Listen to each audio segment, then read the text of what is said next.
Seorang gadis kecil pengemis menemukan kartu kredit tak terbatas milik miliuner di jalan. Dan apa yang dia minta sebagai gantinya membuat sang miliuner menangis. Jika cerita ini menarik bagimu, jangan lupa untuk berlangganan saluran kami dan beritahu kami dari kota mana kamu menonton kami. Mari kita lanjutkan. Di jalanan ramai kota, di mana aroma kopi yang baru diseduh bercampur dengan bau polusi, sesosok kecil bergerak dengan hati-hati di antara kerumunan. Anissa, seorang gadis berusia 10 tahun, dengan rambut kusut dan pakaian lusuh, berjalan dengan mata terbuka lebar, selalu waspada. Rumahnya adalah jalanan, keluarganya hanya terdiri dari ayahnya, dan hidupnya adalah perjuangan konstan untuk bertahan hidup. Sementara ia menghindari pejalan kaki yang terburu-buru, sesuatu yang berkilau menarik perhatiannya. Di sana, di tengah trotoar tergeletak sebuah kartu kredit. Anissa memungutnya dengan tangan gemetar, matanya membesar saat membaca nama yang terukir di plastik itu. Budi Wibowo. Bahkan dia, di usianya yang masih belia, tahu bahwa nama itu milik salah satu orang terkaya di kota. Untuk sesaat, godaan menguasainya. Dengan kartu itu, dia bisa membeli makanan, pakaian baru, mungkin bahkan tempat untuk tidur. Tapi secepat pikiran itu datang, ia mengusirnya. Ayahnya selalu mengajarinya bahwa kejujuran adalah satu-satunya hal yang benar-benar menjadi milik mereka, dan dia tidak bersedia mengkhianati prinsip itu. Dengan tekad, Anissa menyimpan kartu itu di saku jaket lusuhnya dan mulai berjalan menuju tempat di mana dia tahu akan menemukan ayahnya. Matahari mulai terbenam, mewarnai langit dengan warna jingga dan merah muda. Pemandangan yang kontras dengan kenyataan keras jalanan. Saat berjalan, Anissa tidak bisa menghindari pikiran tentang apa arti kartu itu. Itu lebih dari sekadar sepotong plastik. Itu mewakili kehidupan yang hanya bisa dia bayangkan. Kemewahan, kenyamanan, keamanan, semua yang dia dan ayahnya rindukan selama bertahun-tahun. Akhirnya, dia sampai di gang tempat ayahnya biasa menunggu. Dia menemukannya duduk di tanah, bersandar pada dinding batu bata, dengan ekspresi lega melihatnya tiba dengan selamat. "Ayah," kata Anissa, mendekatinya dengan campuran kegembiraan dan kekhawatiran, "aku menemukan sesuatu." Ayahnya, seorang pria, paruh baya dengan kerutan prematur dan mata lelah, namun baik hati memandangnya dengan penasaran. "Apa yang kamu temukan, anakku?" Anissa mengeluarkan kartu dari sakunya dan menunjukkannya. Mata ayahnya terbuka lebar saat mengenali nama itu. "Anissa," katanya dengan suara lembut namun tegas, "kamu tahu kita harus mengembalikannya, bukan?" Gadis itu mengangguk tanpa ragu. "Aku tahu, ayah. Tapi, bagaimana kita akan menemukan pemiliknya?" Ayahnya bangkit dengan susah payah, kelelahan terlihat jelas dalam setiap gerakannya. "Kita akan menemukan cara," katanya, meletakkan tangan yang menenangkan di bahu putrinya. "Selalu ada cara ketika kita melakukan hal yang benar." Saat mereka meninggalkan gang, dengan kartu tersimpan dengan aman, tidak satu pun dari mereka yang bisa membayangkan bagaimana benda plastik kecil itu akan mengubah hidup mereka selamanya. Takdir telah memulai serangkaian peristiwa yang akan mengguncang dasar lebih dari satu kehidupan, dan semuanya dimulai dengan keputusan seorang gadis kecil untuk melakukan hal yang benar, bahkan ketika tidak ada orang lain yang akan menyadarinya. Fajar tiba dengan hembusan dingin yang menembus celah-celah gedung terbengkalai. Anissa terbangun, meringkuk di samping ayahnya di sudut yang terlindung dari angin. Meskipun kedinginan dan kelaparan, tekad berkobar di matanya. "Ayah," bisiknya, mengguncang bahu ayahnya dengan lembut. "Kita harus mengembalikan kartu itu hari ini." Ayahnya Hadi membuka mata perlahan. Kelelahan dari malam-malam tanpa tidur yang layak membebaninya, tetapi melihat tekad di wajah putrinya, ia merasakan gelombang kebanggaan yang memberinya kekuatan. "Kamu benar, sayang," katanya, bangkit, dengan susah payah. "Tapi pertama kita harus mendapatkan sesuatu untuk dimakan." Anissa mengangguk, meskipun perutnya keroncongan kelaparan. Dia tahu ayahnya tidak makan selama berhari-hari, memastikan bahwa dia setidaknya mendapat sesuap setiap hari. Rasa bersalah menggerogotinya, tetapi juga memperkuat tekadnya untuk melakukan hal yang benar. Bersama-sama, Mereka keluar ke jalan-jalan yang perlahan-lahan menjadi hidup. Sinar matahari pertama memantul di gedung-gedung kaca, menciptakan fatamorgana keindahan di tengah realitas keras kota. Saat mereka berjalan, Hadi melihat sebuah kios koran. Dengan hati-hati dia mendekati penjual dan bertanya apakah dia bisa melihat berita lokal sekilas. Penjual tersentuh oleh penampilan Hadi yang berantakan, namun bermartabat dan tatapan polos Anissa mengangguk.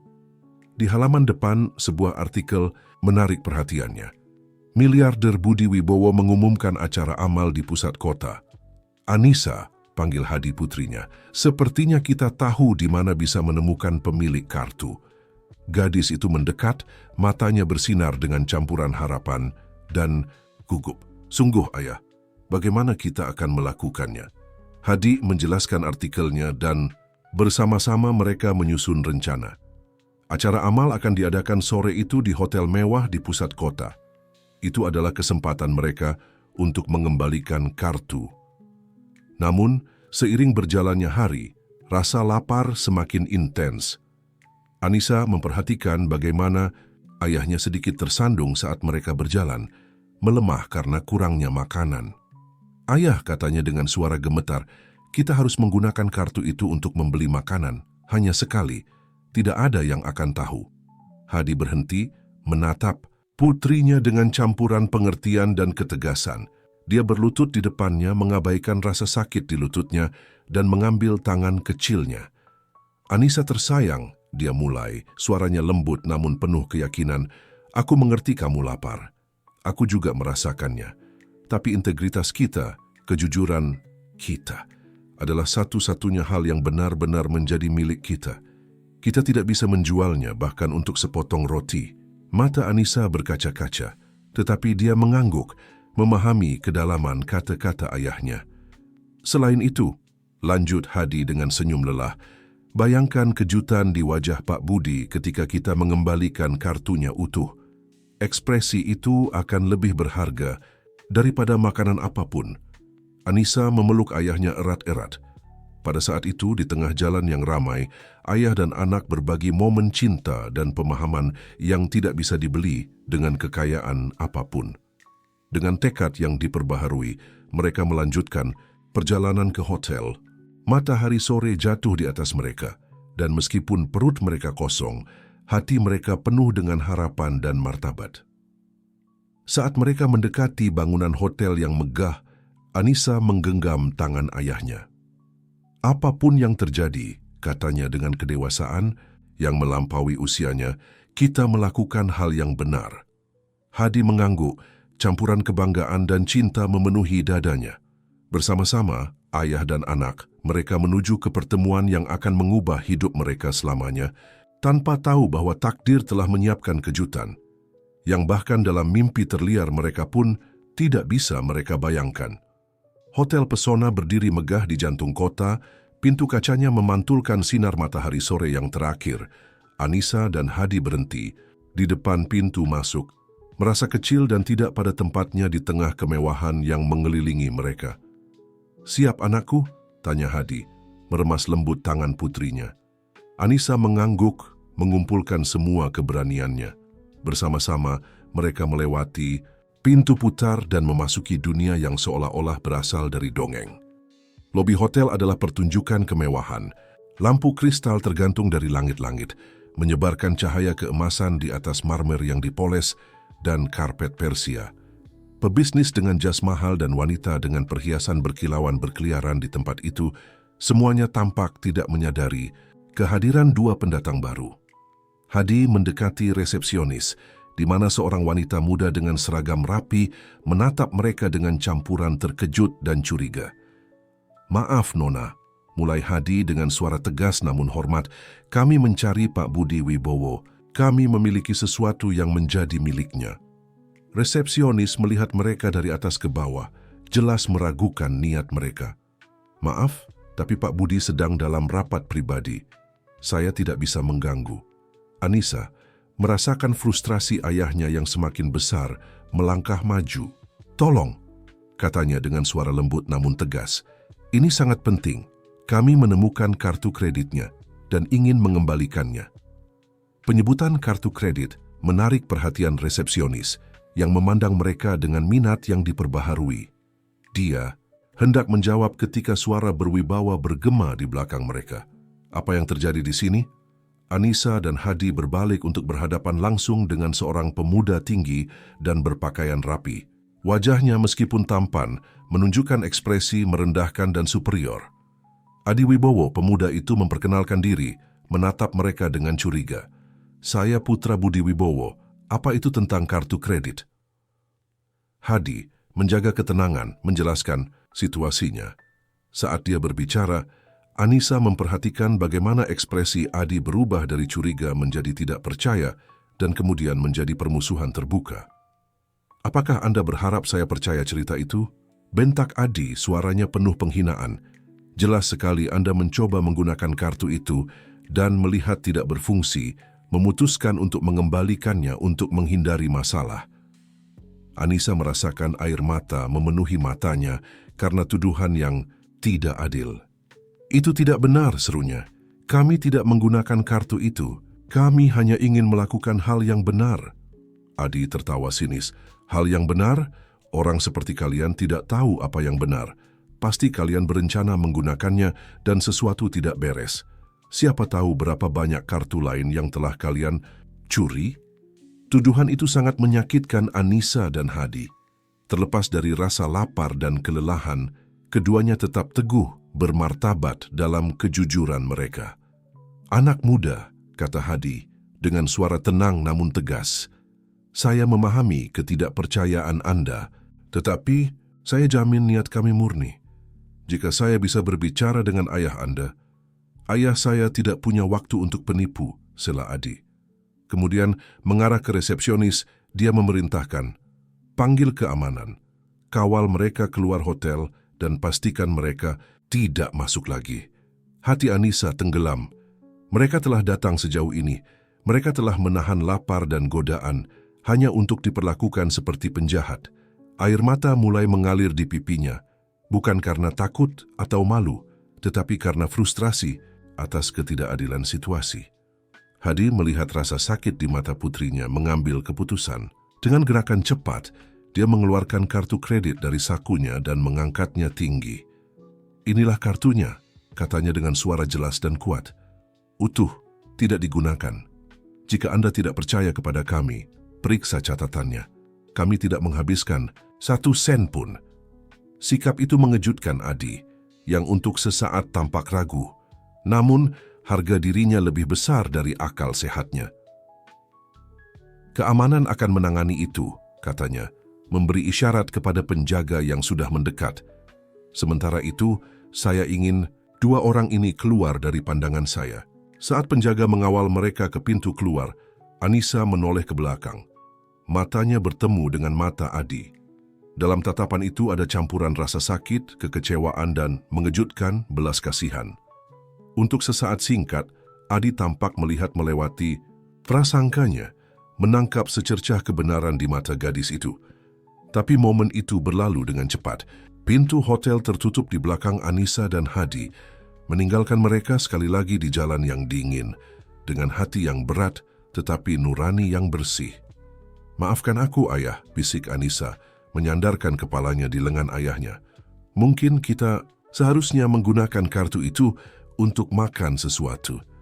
Hadi memeluk putrinya erat-erat, merasakan bagaimana ia sedikit gemetar, entah karena dingin atau karena emosi. "Tidak, anakku," katanya dengan suara lembut namun tegas. "Kita melakukan hal yang benar. Nurani kita bersih, dan itu lebih berharga daripada makanan atau kenyamanan apapun." Saat mereka menjauh dari hotel, tidak satu pun dari mereka yang memperhatikan sosok yang mengamati mereka. Dari salah satu jendela atas, Budi Wibowo, pemilik sebenarnya dari kartu itu, telah menyaksikan seluruh adegan. Budi Wibowo tetap menatap dari jendela untuk waktu yang lama setelah Anissa dan Hadi menghilang dari pandangannya. Pikirannya adalah pusaran emosi dan pikiran yang bertentangan. Di satu sisi ada ketidakpercayaan pada sikap kejujuran dari 2 orang itu yang jelas sekali sedang mengalami kesulitan. Di sisi lain ada rasa malu atas perilaku putranya. Dengan langkah tegas, Budi meninggalkan suite-nya dan menuju ke lobi. Dia menemukan Adi mengobrol dengan gembira dengan beberapa tamu acara amal, seolah-olah tidak ada yang terjadi. "Adi," panggil Budi, suaranya tenang, tetapi dengan nada yang tidak menerima sanggahan. "Kita perlu bicara, sekarang." Pemuda itu meminta maaf kepada lawan bicaranya dan mengikuti ayahnya ke sudut lobi yang terpencil. Senyum menghilang dari wajahnya ketika melihat ekspresi serius Budi. "Ada apa, ayah?" tanyanya, berusaha mempertahankan nada acuh tak acuh. Budi menatapnya tajam. "Aku melihat apa yang terjadi dengan dua orang itu, gadis dan ayahnya." Adi sedikit pucat tetapi berusaha mempertahankan ketenangannya. "Oh itu, aku hanya melindungi kepentingan kita. Mereka mungkin penipu atau..." "Diam," sela Budi, suaranya penuh kekecewaan. "Orang-orang itu datang untuk mengembalikan kartu kreditku. Kartu yang, harus kutambahkan, memiliki batas praktis tidak terbatas. Mereka bisa menghabiskan ribuan rupiah tanpa aku menyadarinya, tetapi mereka memilih untuk melakukan hal yang benar." Adi menundukkan kepala, untuk pertama kalinya merasakan beban tindakannya. "Aku tidak tahu, Cin," gumamnya. "Tepat," lanjut Budi. "Kamu tidak tahu karena kamu tidak repot-repot untuk mendengarkan. Kamu menghakimi berdasarkan penampilan dan prasangka. Itu bukan yang aku ajarkan padamu, Adi." Pemuda itu mengangkat pandangannya, campuran malu dan tantangan di matanya. "Dan apa yang ingin ayah aku lakukan? Agar aku mempercayai siapapun yang mendekati kita secara membabi buta?" Budi menghela napas, mengusap rambut putihnya. "Tidak. Aku ingin kamu belajar melihat melampaui penampilan. Aku ingin kamu memahami nilai sebenarnya dari integritas dan kejujuran." Dia berhenti sejenak, seolah-olah sedang mempertimbangkan sesuatu.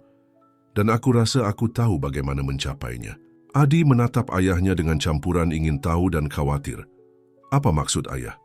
"Kamu akan menghabiskan 24 jam berikutnya hidup sebagai orang tanpa rumah," Budi menyatakan. "Tanpa uang, tanpa telepon, tanpa apapun kecuali pakaian yang kamu pakai." Mata Adi terbuka lebar. "Apa? Ayah, ayah tidak bisa serius. Aku punya janji, rapat." "Semua itu bisa menunggu," sela Budi. "Ini lebih penting. Kamu perlu memahami bagaimana orang-orang yang kurang beruntung hidup merasakan apa yang mereka rasakan. Hanya dengan begitu kamu bisa mengembangkan empati yang sebenarnya." Adi ingin protes, tetapi sesuatu dalam tatapan ayahnya mengatakan bahwa itu sia-sia. Dia tahu bahwa ketika Budi Wibowo mengambil keputusan, itu tidak bisa diganggu-gugat. "Baiklah," akhirnya dia menyerah. "Kapan aku mulai?" "Sekarang juga," jawab Budi. "Berikan teleponmu, dompetmu, dan kuncimu." Dengan tangan gemetar, Adi menyerahkan barang-barangnya. Dia merasa seperti akan melompat ke kekosongan tanpa parasut. "Satu hal lagi," tambah Budi saat Adi menuju ke pintu keluar. "Aku ingin kamu mencari gadis itu dan ayahnya. Ketika kamu menemukan mereka, aku ingin kamu mendengarkan mereka, benar-benar mendengarkan mereka. Cerita mereka mungkin mengajarimu lebih dari yang kamu bayangkan." Adi mengangguk secara mekanis dan keluar dari hotel. Matahari sedang terbenam, mewarnai langit dengan warna jingga dan ungu. Jalanan dipenuhi aktivitas, orang-orang pulang setelah hari kerja yang panjang, yang lain keluar untuk menikmati malam. Untuk pertama kalinya dalam hidupnya, Adi merasa benar-benar sendirian dan rentan. Dia tidak tahu harus pergi kemana atau apa yang harus dilakukan. Dunia yang selalu dia kenal penuh dengan kemewahan dan kenyamanan, sekarang tampak tidak terjangkau. Saat dia berjalan tanpa tujuan yang pasti, pikirannya kembali ke gadis dan ayahnya. Di mana mereka sekarang? Bagaimana mereka bertahan hari demi hari? Dan yang paling penting, bagaimana mereka bisa mempertahankan integritas mereka dalam keadaan yang begitu sulit? Dengan helaan napas pasrah, Adi memasuki jalanan kota, siap menghadapi 24 jam berikutnya yang, tanpa dia sadari, akan mengubah hidupnya selamanya. Malam turun di kota, dan bersamanya hembusan dingin yang membuat Adi menggigil. Baru beberapa jam sejak dia meninggalkan hotel, tetapi rasanya seperti sudah berhari-hari dia berkeliaran. Kakinya sakit, terbiasa dengan sepatu desainer, dan bukan dengan jalan panjang di aspal. Saat berkeliaran di jalanan, Adi mulai memperhatikan detail yang sebelumnya dia abaikan. Dia melihat orang-orang mengais tempat sampah mencari makanan atau sesuatu yang berguna. Dia mengamati yang lain meringkuk di pintu masuk, berusaha melindungi diri dari dingin. Setiap wajah menceritakan kisah perjuangan dan kelangsungan hidup. Rasa lapar mulai menggerogotinya. Aroma makanan dari restoran terdekat adalah siksaan konstan. Dia mendekati salah satunya, berpikir bahwa mungkin dia bisa meyakinkan pemiliknya untuk memberinya sesuatu untuk dimakan, berjanji untuk membayar nanti. Tetapi begitu manajer melihatnya dengan pakaian yang kini kusut dan penampilannya yang berantakan, dia diminta untuk pergi. Pada saat itulah, Adi benar-benar memahami apa artinya menjadi tidak terlihat bagi masyarakat. Orang-orang yang sama yang beberapa hari lalu akan memperlakukannya dengan rasa hormat, sekarang menatapnya dengan curiga atau hanya mengabaikannya. Seiring malam semakin larut, udara semakin dingin, Adi mencari perlindungan di taman terdekat, duduk di bangku. Di sanalah dia bertemu dengan Siti, seorang wanita tua yang telah bertahun-tahun hidup di jalanan. "Malam pertama, ya?" tanya Siti dengan senyum lelah tetapi ramah. Adi mengangguk, terkejut bahwa seseorang berbicara kepadanya. "Bagaimana kamu tahu?" "Matamu," jawabnya. "Mereka masih memiliki kilau ketidakpercayaan itu. Seolah-olah kamu tidak bisa percaya bahwa ini terjadi padamu." Siti berbagi sepotong roti keras yang dia dapatkan. Adi, yang beberapa jam sebelumnya akan menolak sesuatu seperti itu, menerimanya dengan penuh rasa terima kasih. Sambil makan, Siti menceritakan kisahnya. Dia pernah menjadi eksekutif yang sukses sampai serangkaian keputusan buruk dan kecanduan menyebabkannya kehilangan segalanya. "Yang paling berat bukanlah rasa lapar atau dingin," kata Siti dengan suara pelan. "Adalah cara orang menatapmu, atau lebih buruk lagi, bagaimana mereka tidak menatapmu sama sekali. Kamu menjadi tidak terlihat." Kata-katanya bergema dalam diri Adi. Dia memikirkan bagaimana dia telah memperlakukan Anissa dan ayahnya, dan rasa malu menyelimutinya. Seiring malam berlalu, Adi mendengar lebih banyak cerita. Dia bertemu dengan Agus, seorang veteran yang berjuang dengan gangguan stres pasca trauma. Dengan Dewi, seorang gadis muda yang melarikan diri dari rumah yang penuh pelecehan. Setiap cerita adalah pukulan untuk prasangkanya, sebuah retakan dalam gelembung tempat dia telah hidup sepanjang hidupnya. Tapi pertemuan dengan Firmanlah yang benar-benar mengguncang Adi sampai ke inti. Firman adalah seorang pria paruh-baya, dengan mata yang baik dan tangan yang kasar. Dia menemukannya sedang berbagi sandwich dengan putranya yang kecil. "Istriku sakit," jelas Firman ketika Adi mendekat. "Dia membutuhkan obat yang tidak bisa kami beli. Jadi aku memberikan bagian makananku kepada anakku. Selama dia baik-baik saja, aku bisa menanggung apapun." Kata-kata itu membuat Adi teringat Anissa dan ayahnya. Kesamaan situasi memukulnya dengan keras. Di sini ada ayah lain yang mengorbankan segalanya untuk anaknya, mempertahankan martabatnya meskipun dalam keadaan sulit. "Bagaimana kamu melakukannya?" tanya Adi. Suaranya hampir berbisik. "Bagaimana kamu mempertahankan harapan?" Firman tersenyum memeluk putranya. "Karena setiap hari adalah kesempatan baru. Karena selama aku memiliki keluargaku, aku punya alasan untuk terus berjuang. Dan karena aku percaya bahwa pada akhirnya kebaikan akan menang." Malam itu, meringkuk di sudut taman, Adi tidak bisa tidur. Pikirannya adalah pusaran emosi dan pemikiran. Dia memikirkan semua kali dia menghakimi orang lain tanpa mengenal cerita mereka. Bagaimana dia telah menganggap hak istimewanya sebagai hal yang wajar. Dan di atas segalanya, dia memikirkan Anissa dan ayahnya, tentang kejujuran dan martabat mereka menghadapi kesulitan. Sekarang dia memahami nilai apa yang telah mereka lakukan dan ketidakadilan bagaimana dia telah memperlakukan mereka. Saat langit mulai cerah, menandakan hari baru, Adi mengambil keputusan. Dia tidak hanya akan menemukan Anissa dan ayahnya untuk meminta maaf, tetapi akan melakukan semua yang dia bisa untuk membantu mereka. Dan bukan hanya mereka, tetapi semua orang yang dia temui malam itu. Dengan tekad itu dalam pikiran, dia bangkit, siap menghadapi hari baru dan pelajaran yang masih harus dia pelajari. Transformasi Adi telah dimulai, dan dengannya harapan baru bagi mereka yang telah dilupakan masyarakat. Fajar menemukan Adi berjalan di jalanan kota dengan perspektif baru. Pakaiannya yang dulu sempurna, kini kusut dan kotor. Perutnya keroncongan, kelaparan, dan setiap otot tubuhnya sakit karena tidur di tanah keras taman.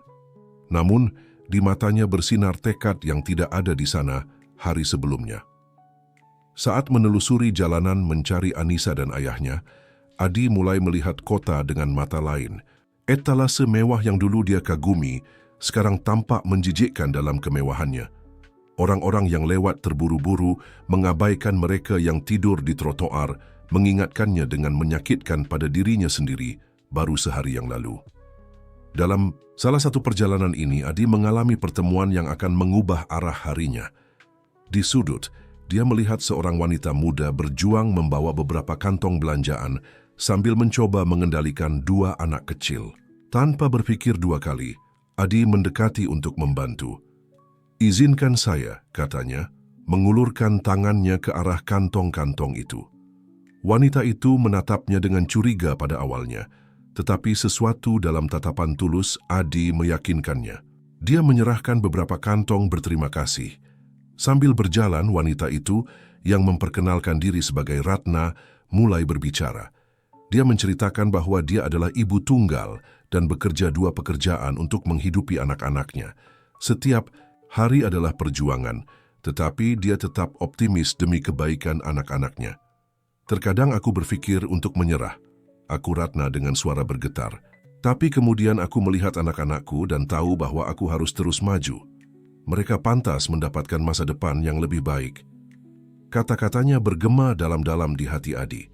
Dia memikirkan ayahnya sendiri, bagaimana dia telah membangun sebuah kerajaan dari nol. Berapa kali dia telah menghadapi momen keraguan dan keputusasaan. Berapa banyak pengorbanan yang telah dia lakukan untuknya. Sampai di apartemen sederhana Ratna, Adi menawarkan diri untuk membantu membawa kantong-kantong ke atas. Saat itulah, dia memperhatikan bahwa salah satu dari anak-anak yang paling kecil sedikit pincang. "Apakah dia baik-baik saja?" tanyanya menunjuk ke anak itu. Ratna menghela napas.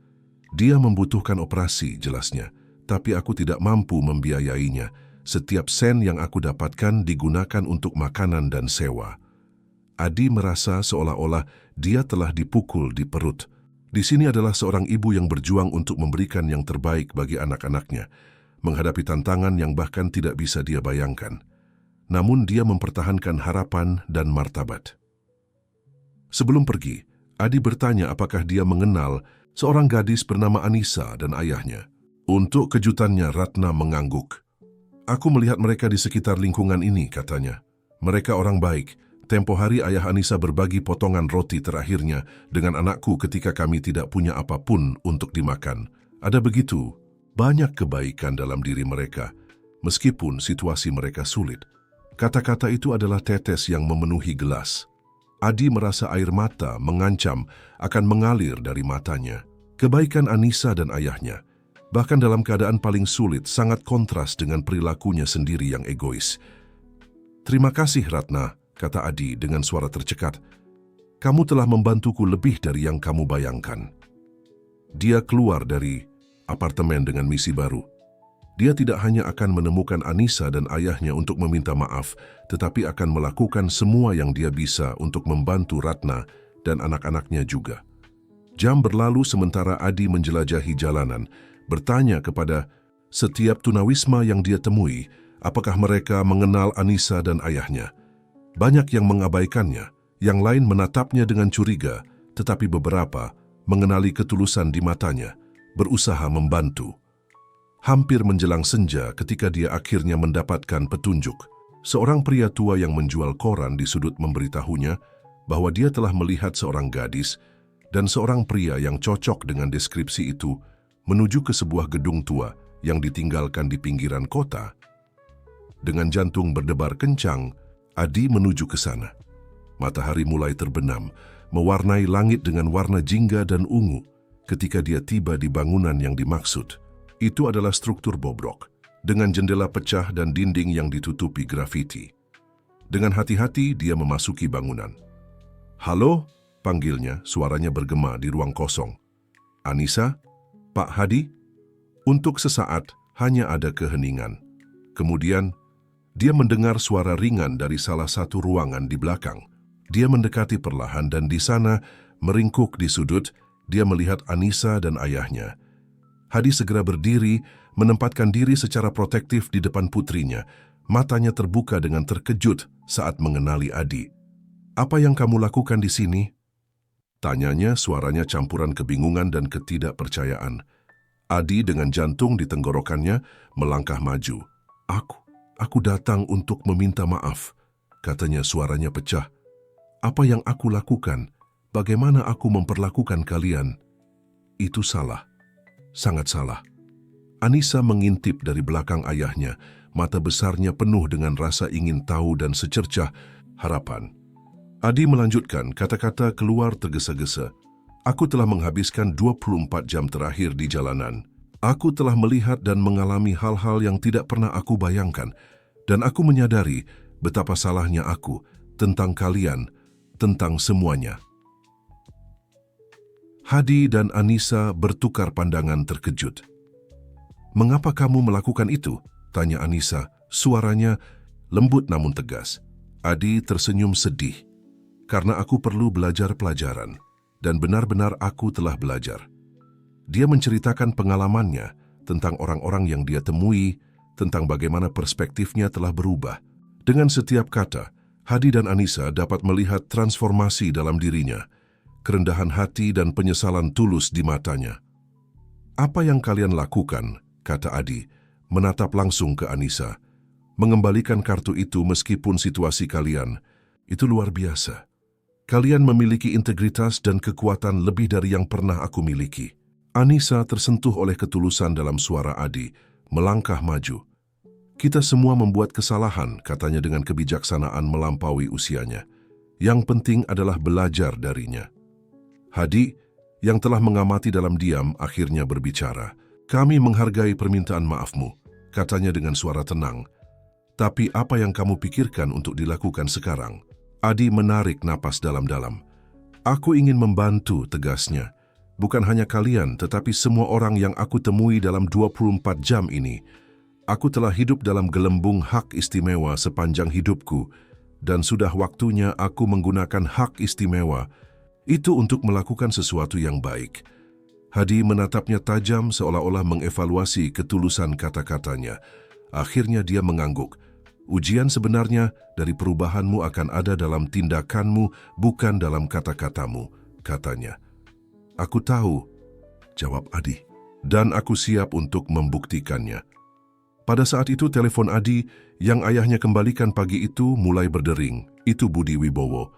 "Adi," kata suara ayahnya di ujung telepon lainnya, "saatnya kamu kembali. Apakah kamu telah belajar sesuatu?" Adi menatap Anissa dan Hadi, sebuah tekad berkobar di matanya. "Ya ayah," jawabnya, "aku telah belajar banyak, dan ada sesuatu yang aku butuhkan kamu lakukan untukku."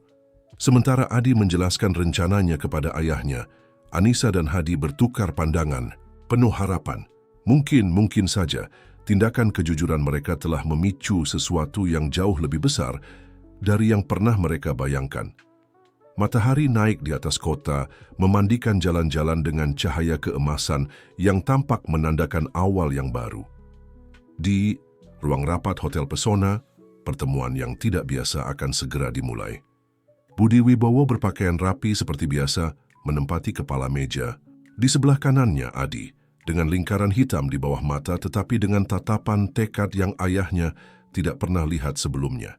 Dan di sisi lain meja, terlihat tidak nyaman di lingkungan mewah, duduk Anissa dan Hadi. "Baiklah," mulai Budi, suaranya bergema di ruangan. "Adi telah menceritakan tentang pengalamannya dan tentang kalian. Saya harus mengatakan bahwa saya terkesan dengan kejujuran kalian dan malu atas bagaimana kalian diperlakukan pada awalnya."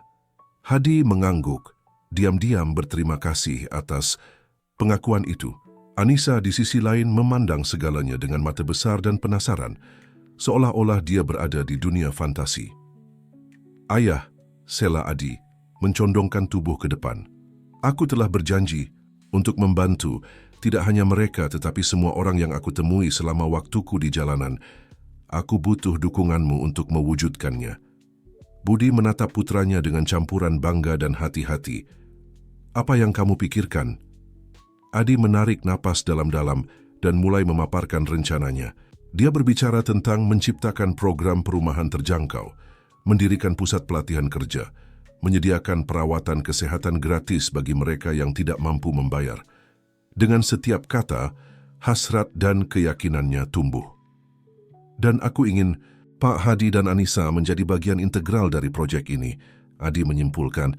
"Tidak ada yang lebih memahami kebutuhan orang-orang ini daripada seseorang yang telah hidup dalam realitas mereka." Ada momen keheningan ketika Adi selesai berbicara.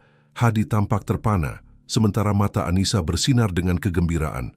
Budi bersandar di kursinya, mempelajari putranya.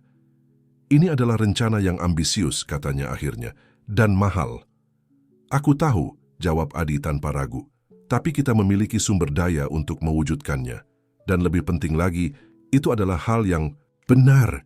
Budi menatap Hadi dan Anissa. "Apa pendapat kalian?" tanyanya. Hadi yang telah diam sampai saat itu berdeham. "Ini lebih dari yang pernah kami bayangkan," katanya dengan suara terharu.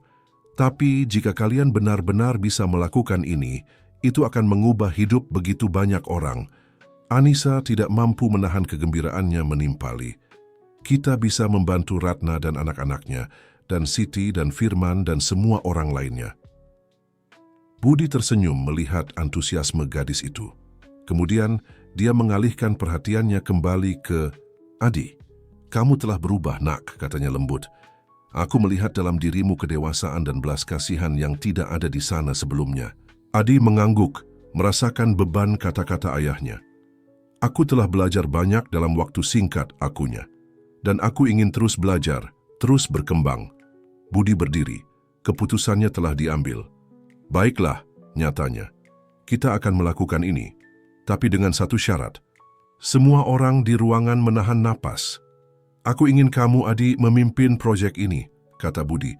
"Akan menjadi tanggung jawabmu untuk memastikan bahwa itu dilakukan dengan benar dan benar-benar membantu mereka yang membutuhkannya." Adi merasakan campuran kegembiraan dan ketakutan atas tanggung jawab itu, tetapi mengangguk dengan tekad. "Aku akan melakukannya, ayah. Aku tidak akan mengecewakanmu."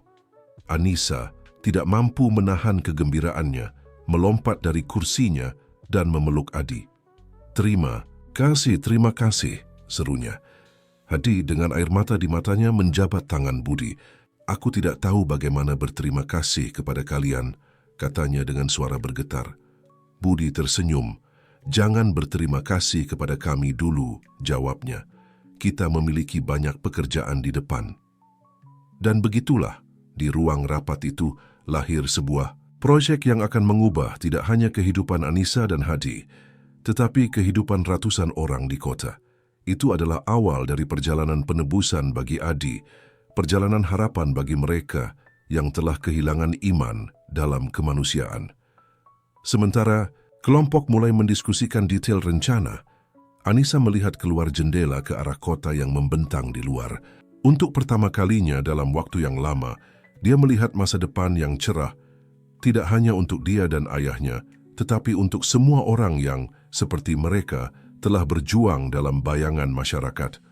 Matahari bersinar dengan terang, seolah-olah alam semesta sendiri tersenyum atas harapan baru ini.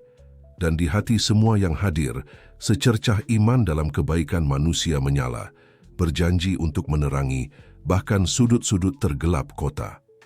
Hari-hari berikutnya adalah pusaran aktivitas. Proyek tersebut, yang telah diberi nama oleh Anissa dengan penuh kasih sebagai hati tanpa rumah, mulai terbentuk dengan cepat. Adi, setia pada kata-katanya, membenamkan diri sepenuhnya dalam pekerjaan. Dia menghabiskan berjam-jam bertemu dengan para ahli dalam pembangunan perkotaan, pekerja sosial, dan pemimpin komunitas. Setiap malam dia pulang ke rumah kelelahan, tetapi dengan perasaan tujuan yang belum pernah dia alami sebelumnya. Hadi, di sisi lain, menjadi penasihat yang berharga. Pengalaman langsungnya di jalanan terbukti sangat berharga untuk mengidentifikasi kebutuhan nyata komunitas tunawisma. Dia bekerja bahu-membahu dengan Adi, menawarkan perspektif yang tidak bisa diberikan oleh konsultan manapun. Dan Anissa, dengan energi tak terbatas dan hati yang penuh kasih, menjadi jiwa dari proyek tersebut. Dia mengunjungi tempat-tempat di mana perumahan baru sedang dibangun, mengobrol dengan keluarga-keluarga yang akan menerima bantuan dan selalu memiliki kata-kata semangat untuk semua orang. Suatu sore, saat mengawasi pembangunan pusat komunitas, pertama Adi mendekati Hadi. "Bagaimana menurutmu?" tanyanya. Benar-benar tertarik pada pendapat pria itu. Hadi melihat sekelilingnya, mengamati kesibukan aktivitas, senyum di wajah orang-orang yang bekerja dalam proyek. "Ini luar biasa," jawabnya dengan suara terharu. "Aku tidak pernah berpikir akan melihat sesuatu seperti ini dalam hidupku." Adi mengangguk, merasakan campuran kebanggaan dan kerendahan hati. "Semua ini dimulai berkat kamu dan Anissa," katanya. "Kejujuran kalian, integritas kalian, itulah yang memicu semua ini." Pada saat itu Anissa datang berlari, matanya bersinar dengan kegembiraan. "Ayah, Adi, ayo lihat ini." Dia membimbing mereka ke bagian gedung di mana sekelompok anak-anak sedang melukis mural. Desainnya menunjukkan matahari terbit di atas kota dengan figur orang-orang yang saling membantu. "Indah," gumam Adi, tersentuh oleh pemandangan itu. "Ini lebih dari sekadar membangun gedung," kata Hadi meletakkan tangan di bahu Adi. "Kalian sedang membangun harapan." Saat mereka mengamati mural itu, Ratna, ibu tunggal yang Adi temui selama waktunya di jalanan, mendekati mereka.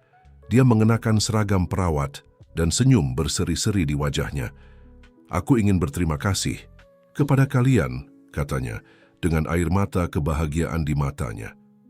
"Berkat program pelatihan aku bisa mendapatkan sertifikasi sebagai perawat dan anakku operasinya dijadwalkan untuk minggu depan." Anissa melompat kegirangan dan memeluk Ratna, sementara Adi dan Hadi bertukar pandangan puas. Inilah jenis perubahan yang mereka harapkan untuk dicapai. Namun tidak semuanya berjalan mulus. Seiring dengan pertumbuhan proyek, tantangan pun bertambah. Ada masalah dengan izin bangunan, tetangga yang menentang gagasan memiliki perumahan murah di daerah mereka, dan bahkan beberapa politisi lokal yang melihat proyek tersebut sebagai ancaman bagi kepentingan mereka sendiri. Suatu malam, setelah hari yang sangat sulit berurusan dengan birokrasi lokal, Adi menemukan dirinya duduk di kantor ayahnya, merasa putus asa. "Aku tidak tahu apakah aku bisa melakukan ini, Ayah," akunya. "Ada begitu banyak hambatan, begitu banyak resistensi." Budi menatap putranya dengan campuran pengertian dan kebanggaan. "Adi," katanya lembut, "perubahan nyata tidak pernah mudah. Akan selalu ada yang menolak, yang takut pada hal yang tidak dikenal. Tapi ingatlah, mengapa kamu melakukan ini?" Adi mengangguk perlahan, mengingat wajah semua orang yang telah disentuh oleh proyek itu sejauh ini. "Kamu benar," katanya, merasakan tekadnya diperbaharui. "Aku tidak bisa menyerah sekarang, dan kamu tidak akan melakukannya sendiri," tambah Budi, meletakkan tangan di bahu putranya. "Aku bangga padamu, Adi. Kamu telah tumbuh lebih banyak dalam beberapa minggu ini daripada di semua tahun sebelumnya." Kata-kata itu berarti lebih bagi Adi daripada yang bisa dibayangkan ayahnya. Dengan energi yang diperbaharui, dia kembali membenamkan diri dalam pekerjaan, bertekad untuk mengatasi setiap hambatan yang muncul. Seiring berjalannya bulan, proyek Hati Tanpa Rumah mulai menunjukkan hasil yang terlihat. Kompleks perumahan, terjangkau pertama hampir selesai, pusat komunitas dipenuhi aktivitas, dan puluhan orang telah mendapatkan pekerjaan berkat program pelatihan. Anissa, yang sekarang bersekolah secara teratur berkat dukungan proyek, telah menjadi semacam maskot bagi semua yang terlibat. Antusiasmenya yang menular dan belas kasih bawaannya menginspirasi semua orang di sekitarnya.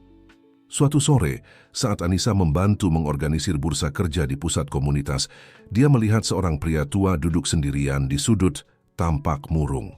Tanpa ragu dia mendekatinya. "Halo," katanya dengan senyum hangat. "Aku Anissa, apakah semuanya baik-baik saja?" Pria itu mengangkat pandangannya, terkejut oleh minat tulus dalam suara gadis itu. "Aku tidak tahu," akunya. "Aku telah mencari pekerjaan selama berbulan-bulan, tapi tidak ada yang mau mempekerjakan orang tua seperti aku." Anissa mengerutkan kening, berpikir. Kemudian matanya bersinar dengan sebuah ide. "Ikut aku," serunya, mengambil tangan pria itu dan membimbingnya ke tempat Adi sedang berbicara dengan beberapa calon pemberi kerja. "Adi," sela Anissa, tidak peduli dengan sopan santun saat itu. "Pak, ini butuh kesempatan. Dia memang tua, tapi aku yakin dia punya banyak pengalaman. Tidak bisakah kita menemukannya sesuatu?" Adi terkejut oleh interupsi tetapi tersentuh oleh tekad Anissa menatap pria itu dengan tertarik. "Siapa nama Bapak?" "Rudi," jawab pria itu, menegakkan diri sedikit. "Aku adalah tukang kayu selama 40 tahun sebelum kehilangan segalanya." Sebuah percikan inspirasi bersinar di mata Adi. "Pak Rudi, apakah Bapak mau mengajarkan keahlian Bapak kepada orang lain? Kami sedang mencari instruktur untuk program pelatihan kami." Wajah Rudi bersinar dengan harapan. "Anda serius? Aku akan sangat senang."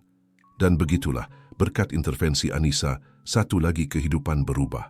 Rudi tidak hanya menemukan tujuan baru, tetapi pengalamannya terbukti sangat berharga bagi proyek tersebut.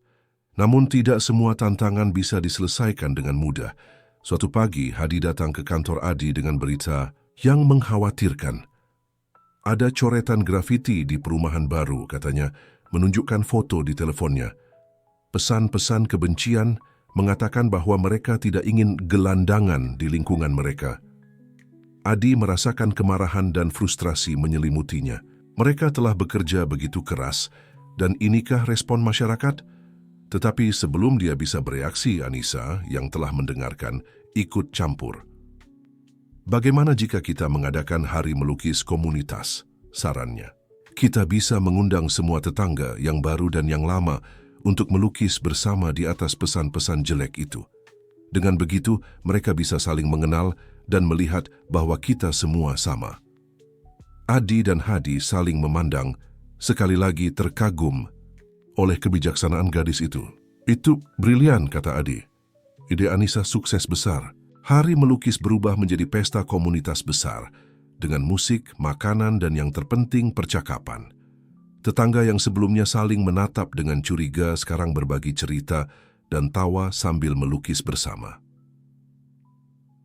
Pada akhir hari, di mana sebelumnya ada pesan kebencian, sekarang ada mural indah yang merayakan keragaman dan persatuan komunitas.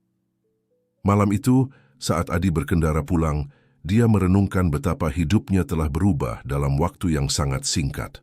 Beberapa bulan yang lalu, kekhawatiran terbesarnya adalah pakaian apa yang akan dipakai untuk pesta atau mobil baru apa yang akan dibeli.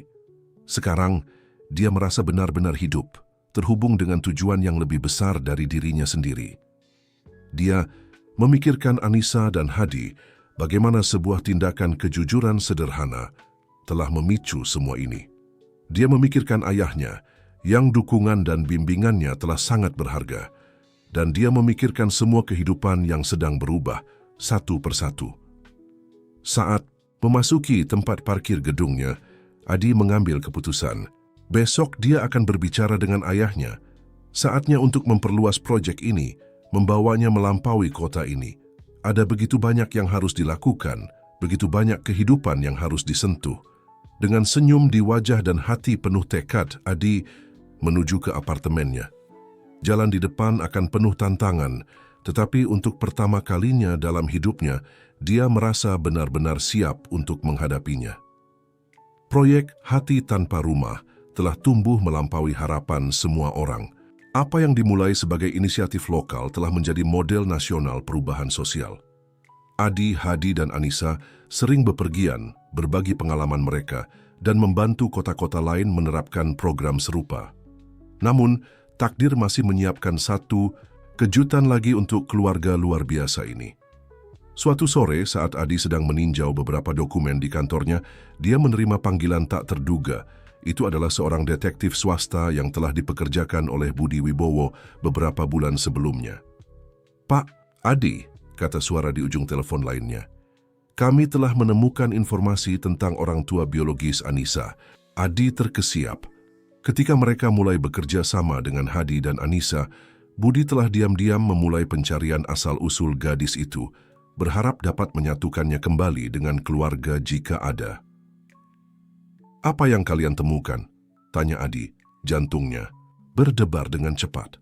"Ini as rumit, Pak," jawab detektif itu.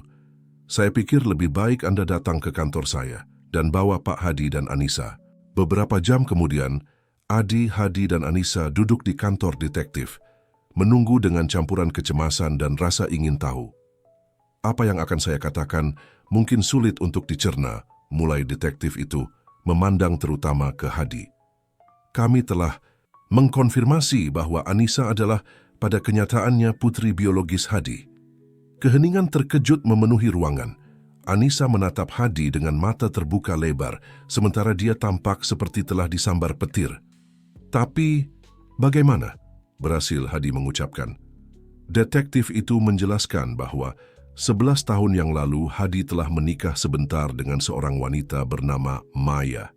Karena masalah keuangan dan kecanduan, pernikahan mereka dengan cepat hancur.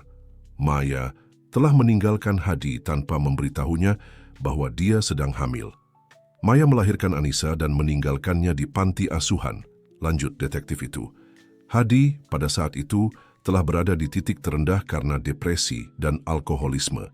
Dia kehilangan pekerjaannya, rumahnya, dan akhirnya berakhir di jalanan. Anissa dengan air mata di matanya menggenggam tangan Hadi. "Jadi, kamu selalu menjadi ayah kandungku?" Hadi kewalahan oleh emosi, hanya bisa mengangguk, memeluk Anissa dengan erat. Adi mengamati pemandangan itu, tersentuh melampaui kata-kata. Alam semesta, dalam kebijaksanaan tak terbatasnya, telah menyatukan ayah dan anak ini dengan cara yang paling tidak mungkin. "Ada lagi," kata detektif itu, menarik perhatian semua orang kembali. "Maya meninggal beberapa tahun lalu, tetapi sebelum meninggal, dia meninggalkan surat untuk Anissa di panti asuhan. Kami telah mengambilnya." Dengan tangan gemetar, Anissa mengambil amplop yang ditawarkan detektif. Di dalamnya ada surat dan foto yang sudah memudar dari seorang wanita muda yang menggendong bayi. Saat Anissa membaca surat itu dengan keras, semua orang di ruangan merasakan beratnya kata-kata tersebut.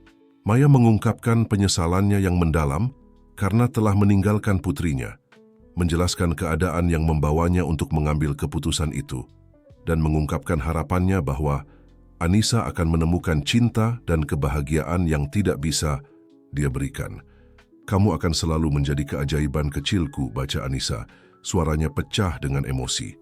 "Dan meskipun aku tidak bisa menjadi ibu yang pantas kamu dapatkan, aku berdoa agar kamu menemukan seseorang yang mencintaimu sebanyak aku ingin melakukannya." Hadi dengan air mata mengalir di wajahnya, memeluk Anissa lebih erat. "Dia berhasil," bisiknya. "Aku menemukanmu, anakku, dan aku telah mencintaimu sejak pertama kali tanpa tahu bahwa kamu adalah darah dagingku sendiri." Adi merasa bahwa dia sedang menyaksikan momen yang terlalu pribadi. Diam-diam meminta maaf dan keluar dari kantor untuk memberi mereka privasi. Di lorong dia bertemu dengan ayahnya yang telah tiba setelah menerima panggilan dari Adi. "Bagaimana mereka menerimanya?" tanya Budi, khawatir. Adi dengan mata basah tersenyum. "Ini indah, ayah. Alam semesta memiliki cara aneh untuk membuat segala sesuatunya benar." Budi mengangguk, meletakkan tangan di bahu putranya. "Terkadang keluarga yang kita pilih ternyata adalah keluarga yang telah ditakdirkan untuk kita sejak awal." Sementara ayah dan anak menunggu di luar, mereka merenungkan perjalanan luar biasa yang telah membawa semua orang sampai ke titik ini. Apa yang dimulai dengan kartu kredit yang hilang telah memicu serangkaian peristiwa yang tidak hanya mengubah kehidupan, tetapi juga menyatukan kembali keluarga yang dipisahkan oleh takdir. Di dalam kantor, Hadi dan Anissa terus berpelukan, memproses revelasi yang baru saja mereka terima. Ikatan mereka yang sudah kuat karena pengalaman bersama sekarang semakin dalam dengan pengetahuan tentang hubungan sejati mereka. Dan begitulah, di kantor detektif sederhana, bab baru dalam kehidupan keluarga luar biasa ini mulai ditulis, penuh dengan janji, cinta, dan kepastian bahwa terkadang keajaiban terjadi dengan cara yang paling tak terduga. Hari-hari berikutnya setelah revelasi itu adalah roller coaster emosional bagi Hadi dan Anissa. Mereka menghabiskan berjam-jam berbicara, tertawa, dan menangis bersama, memproses berita luar biasa tentang hubungan sejati mereka. Setiap kenangan yang dibagi, setiap momen koneksi yang mereka alami di jalanan, sekarang memiliki makna yang jauh lebih dalam. Adi, di sisinya, tetap dekat, menawarkan dukungan diam dan memastikan bahwa ayah dan anak memiliki semua yang mereka butuhkan untuk memproses realitas baru ini. Dia melihat bagaimana ikatan di antara mereka, yang sudah kuat sebelumnya, semakin dalam dengan setiap hari yang berlalu. Suatu pagi, saat sarapan bersama di apartemen yang telah disediakan oleh proyek untuk mereka, Anissa memandang Hadi dengan mata berbinar. "Ayah," katanya menikmati kata itu dengan pengertian baru, "menurutmu apakah ibu akan bangga pada kita?" Hadi tersentuh oleh pertanyaan itu, mengambil tangan putrinya.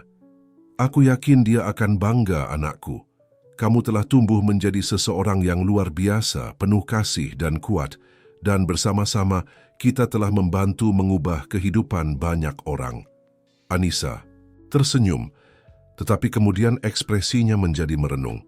"Menurutmu suatu hari kita bisa membantu keluarga lain untuk bersatu seperti yang terjadi pada kita?" Pertanyaan sederhana itu menyalakan percikan dalam diri Hadi.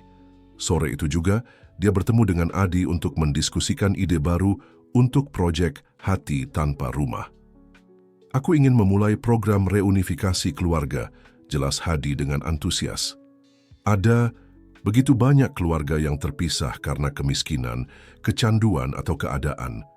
Jika Anissa dan aku bisa bertemu, mungkin kita bisa membantu yang lain melakukan hal yang sama." Adi mendengarkan dengan saksama, merasa bahwa pintu baru terbuka dalam misinya. "Ini ide brilian, Pak Hadi," katanya dengan senyum. "Mari kita wujudkan." Dalam minggu-minggu berikutnya, tim bekerja tanpa lelah untuk mendirikan program baru. Mereka mempekerjakan detektif, pekerja sosial, dan konselor keluarga. Mereka membentuk kemitraan dengan panti asuhan dan agen adopsi.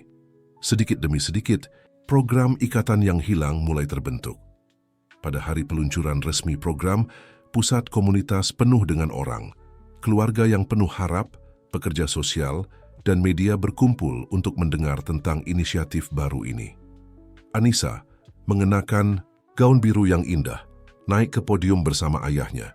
Dengan suara jelas dan percaya diri, dia berbagi ceritanya, menjelaskan bagaimana dia dan Hadi telah menemukan hubungan sejati mereka. "Cerita kami adalah bukti bahwa keajaiban itu ada," kata Anissa, suaranya penuh emosi. "Dan kami ingin membantu lebih banyak keluarga mengalami keajaiban itu. Setiap orang berhak mengetahui akar mereka, cerita mereka. Dan setiap keluarga yang terpisah berhak mendapatkan kesempatan untuk bersatu kembali." Hadi mengambil mikrofon kemudian, matanya bersinar dengan kebanggaan saat menatap putrinya. "Program Ikatan yang Hilang tidak hanya akan mencari menyatukan keluarga," jelasnya. "Kami juga akan menawarkan dukungan psikologis, bantuan hukum dan sumber daya, agar keluarga-keluarga ini dapat tetap bersatu setelah mereka bertemu." Hadirin mendengarkan dalam keheningan, banyak dengan air mata di mata mereka. Di antara kerumunan, Adi melihat wajah-wajah penuh harapan dari orang-orang yang mungkin telah kehilangan kepercayaan dalam menemukan orang yang mereka cintai. Ketika presentasi selesai, ruangan meledak dalam tepuk tangan. Wartawan berebut untuk mengajukan pertanyaan, keluarga-keluarga mendekati untuk mendaftar dalam program, dan pekerja sosial menawarkan dukungan dan keahlian mereka. Di tengah keramaian, Adi mendekati Hadi dan Anissa. "Kalian luar biasa," katanya, memeluk keduanya. "Kalian memberikan harapan kepada begitu banyak orang." Anissa tersenyum, matanya bersinar dengan tekad. "Ini baru permulaan," katanya. "Aku punya firasat bahwa ikatan yang hilang akan mengubah banyak kehidupan. Dan tentu saja dia benar. Dalam bulan-bulan berikutnya, program mulai membuahkan hasil melebihi harapan paling optimis mereka. Keluarga yang telah terpisah selama bertahun-tahun bersatu kembali. Orang tua yang kehilangan hak asuh anak mereka karena kecanduan, sekarang pulih mendapat kesempatan untuk terhubung kembali. Saudara kandung yang terpisah oleh sistem adopsi akhirnya bertemu. Setiap kisah sukses adalah validasi dari pekerjaan yang mereka lakukan. Tapi bagi Hadi dan Anissa, setiap pertemuan keluarga juga merupakan pengingat akan kisah ajaib mereka sendiri. Suatu sore, saat meninjau beberapa kasus di kantor, Anissa tiba-tiba berhenti, menatap ayahnya dengan mata penuh air mata. "Ada apa, anakku?" tanya Hadi khawatir. Anissa tersenyum melalui air matanya. "Hanya saja, kadang-kadang aku masih tidak bisa percaya bahwa kamu adalah ayah kandungku. Bahwa setelah semua yang kita lalui, takdir menyatukan kita dengan cara ini." Hadi memeluk putrinya erat-erat. "Aku juga terkadang tidak bisa mempercayainya, akunya. Tapi setiap hari aku bersyukur karenanya. Dan untuk kesempatan membantu orang lain mengalami kebahagiaan yang sama ini." Sementara ayah dan anak berbagi momen intim itu, Adi mengamati mereka dari pintu kantor, merasakan gelombang syukur dan kekaguman. Dia ingat hari itu di hotel, ketika dia memperlakukan Anissa dan Hadi dengan penghinaan dan kecurigaan. Betapa banyak yang telah berubah sejak saat itu. Betapa banyak mereka semua telah berubah. Proyek Hati Tanpa Rumah, dan sekarang ikatan yang hilang telah menjadi jauh lebih dari sekadar program bantuan sosial. Mereka adalah kesaksian akan kekuatan belas kasihan, ketahanan jiwa manusia, dan bagaimana tindakan kebaikan sederhana dapat memicu gelombang perubahan positif. Malam itu, saat Adi berkendara pulang, dia merenungkan perjalanan luar biasa yang telah mereka mulai. Dari kartu kredit yang hilang hingga gerakan yang mengubah kehidupan di seluruh negeri. Dari seorang pemuda arogan dan istimewa menjadi pria yang berkomitmen untuk membuat dunia menjadi tempat yang lebih baik. Dan di pusat semua itu adalah Anissa dan Hadi. Dua jiwa yang telah menghadapi kesulitan dengan martabat dan cinta dan yang sekarang membantu orang lain menemukan harapan di tengah kegelapan. Saat lampu-lampu kota bersinar di sekelilingnya, Adi tersenyum. Masa depan cerah, penuh dengan kemungkinan. Dan dia bersyukur menjadi bagian dari kisah luar biasa tentang penebusan dan cinta ini. Waktu berlalu cepat, dan sebelum mereka menyadarinya, ulang tahun pertama program Ikatan yang Hilang telah tiba. Untuk merayakannya, mereka mengorganisir acara besar di pusat komunitas, mengundang semua keluarga yang telah disatukan kembali berkat program tersebut. Aula dihiasi dengan balon dan spanduk, dan udara bergetar dengan kegembiraan ratusan orang yang kehidupannya telah ditransformasi. Adi, Hadi, dan Anissa bergerak di antara kerumunan, menyapa keluarga-keluarga, dan mendengarkan cerita mereka. Di sudut, mereka melihat Rudi, mantan tukang kayu, sekarang instruktur dalam program pelatihan, dikelilingi oleh para siswanya. Semua tertawa dan berbagi anekdot tentang proyek terbaru mereka. Ratna, perawat yang dulu berjuang untuk memberi makan anak-anaknya, sekarang mengelola klinik komunitas. Anaknya, yang telah pulih sepenuhnya dari operasinya, berlari dan bermain dengan anak-anak lain. Sementara Anissa mengamati pemandangan itu, dia merasa hatinya membengkak dengan sukacita. "Ini seperti mimpi," katanya kepada ayahnya. "Lihat berapa banyak kehidupan yang telah kita sentuh." Hadi memeluk putrinya, berbagi kegembiraannya, "Dan semuanya dimulai darimu, anakku. Kejujuran dan hatimu yang murni adalah percikan yang menyalakan semua ini." Pada saat itu, Budi Wibowo naik ke panggung, meminta perhatian semua orang. Aula menjadi sunyi, semua mata tertuju pada pria yang telah membuat semua ini mungkin dengan dukungan dan sumber dayanya. "Setahun yang lalu," mulai Budi, suaranya penuh emosi, "putraku Adi memperkenalkan kepadaku sebuah ide yang aku akui pada awalnya tampak gila bagiku." Ada tawa di antara hadirin. Tapi ide itu, yang lahir dari belas kasihan dan tekad untuk berbuat baik, telah berkembang menjadi sesuatu yang indah dan transformatif. Adi berdiri di dekat panggung, merasakan matanya basah saat mendengar kebanggaan dalam suara ayahnya. Hari ini, lanjut Budi, kita tidak hanya merayakan kesuksesan ikatan yang hilang dan hati tanpa rumah, kita merayakan kekuatan cinta, kekuatan komunitas, dan kemampuan manusia untuk mengatasi kesulitan apapun ketika kita bersatu. Dia berhenti sejenak, mencari Anissa dan Hadi di antara kerumunan dengan pandangannya. Dan semua ini dimulai dengan tindakan kejujuran sederhana. Seorang gadis dan ayahnya, yang tidak memiliki apapun secara material untuk ditawarkan. Tetapi integritas mereka bernilai lebih dari kekayaan apapun. Anissa merasakan air mata mengalir di pipinya saat Hadi memeluknya erat. Jadi hari ini, Budi menyimpulkan, saya ingin mengumumkan bahwa Yayasan Wibowo berkomitmen untuk memperluas program-program ini ke tingkat nasional. Kami ingin setiap kota memiliki hati tanpa rumah dan ikatan yang hilang mereka sendiri. Karena kami percaya bahwa setiap orang berhak mendapatkan rumah, keluarga, dan kesempatan. Aula meledak dalam tepuk tangan dan sorak-sorai. Adi, kewalahan oleh emosi, naik ke panggung dan memeluk ayahnya. Kemudian dia mengulurkan tangannya ke arah Anissa dan Hadi, mengundang mereka untuk bergabung. Di sana, di atas panggung, kedua keluarga berpelukan, Budi dan Adi, yang hubungannya telah diperdalam dan diperkuat melalui perjalanan ini. Hadi dan Anissa, yang ikatannya telah melampaui kesulitan dan terungkap sebagai ikatan darah dan cinta tanpa syarat.